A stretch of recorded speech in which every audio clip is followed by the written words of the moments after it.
Decoration लोग करी भी है।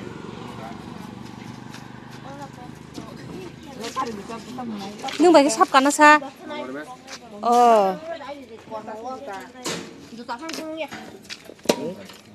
tung थानाय फैयाबा बिसिङाव दांग्रा खावयां थानाय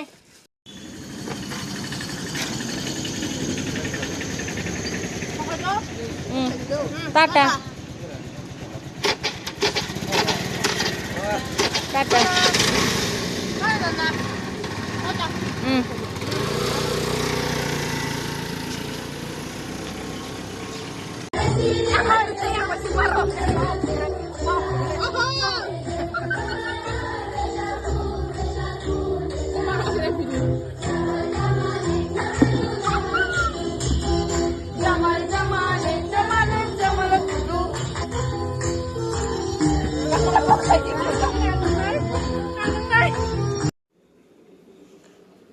ए थाजिम खलब जाखांबाय बे ओतिं थागला गते के चाबु देरान का तू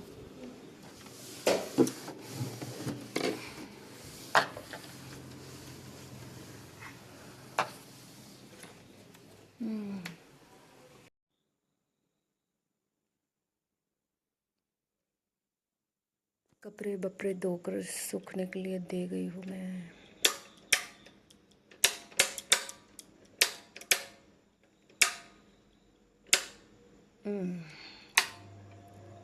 फैन चला के जाती हूँ। सीढ़ियाँ भी एकदम से साफ सफाई करके पूरे घर की साफ सफाई cleaning dusting cleaning dusting cleaning ख़त्म। पूजा रूम की साफ सफाई करके पूरे बर्तन वगैरह धोल धाल के रख दिया। घर में जो कचरा पड़ा था कई दिन से जमा हुआ वो फेंक के आई हूँ बाहर। और पापा को खाना दे चुकी हूँ।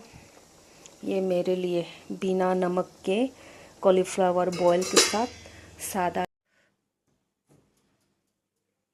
इसका भी पूरा साफ सफाई कर लिया है।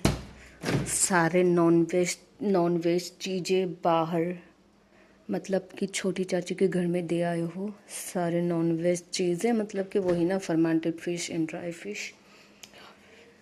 डस्टिंग क्लीनिंग पूरे घर के ख़त्म। और ये मेरे लिए बिना नमक वाले कॉलीफ्लावर बॉयल के साथ मैं खाऊंगी सादा भात बॉइल्ड राइस।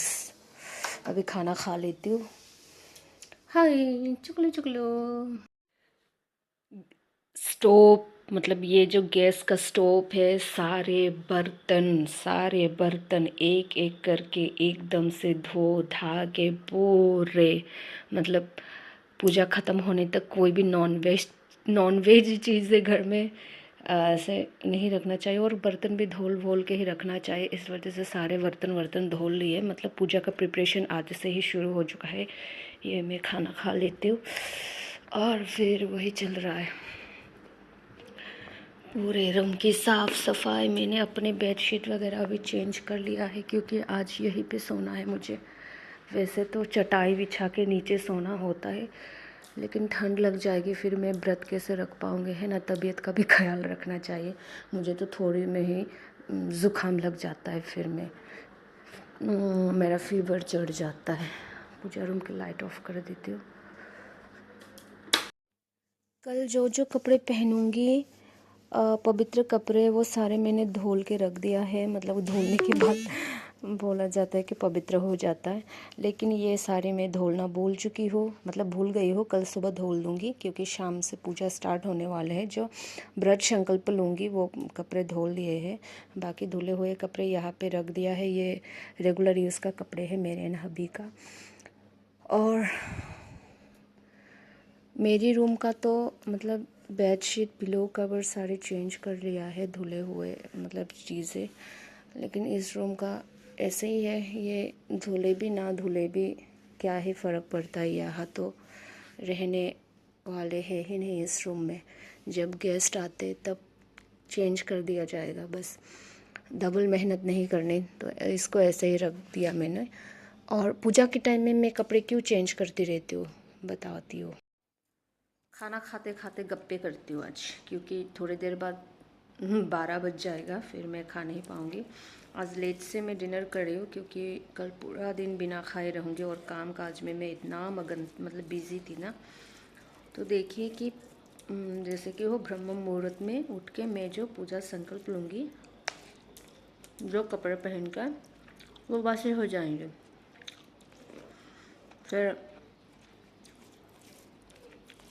व्रत संकल्प लेने के बाद घर का काम भी मुझे करने हैं, पापा भी है, पापा के लिए खाना वाना बनाने हैं। फिर मैं इधर उधर जाऊंगी, इधर उधर घूमूंगी मतलब घर में ही रहूंगी, लेकिन लोग तो आएंगे ना मेरे घर में। सोफ़ा पे बैठूंगी मैं, इस रूम में जाऊंगी, उस रूम में जाऊंगी, इस रूम में बैठूंगी, उस रूम में बैठूंगी, किचन का काम करूंगी। और फिर कल पूजा से पहले फिर से झाड़ू पोछा होगी। फिर मतलब कि मैं पूजा करूँगी तो सिर्फ मतलब व्रत रखूँगी तो सिर्फ व्रत में ही बिजी नहीं रहूँगी, घर का काम भी करूँगी, लोगों से बातचीत इंटरेक्शन भी चलता रहेगा। तो ऐसे कहा जाता है कि पूजा के मतलब जिस दिन आप व्रत रखते हो उस दिन नॉनवेज जो खाते हो उन लोगों के टच में आते हो, तो पता नहीं है कितना क्या है, लेकिन है वैसा। आप ना नॉनवेज छू सकते हो, जो नॉनवेज खाते हैं जिस बेड पे वो लोग बैठते हैं आप वहाँ भी नहीं बैठ सकते।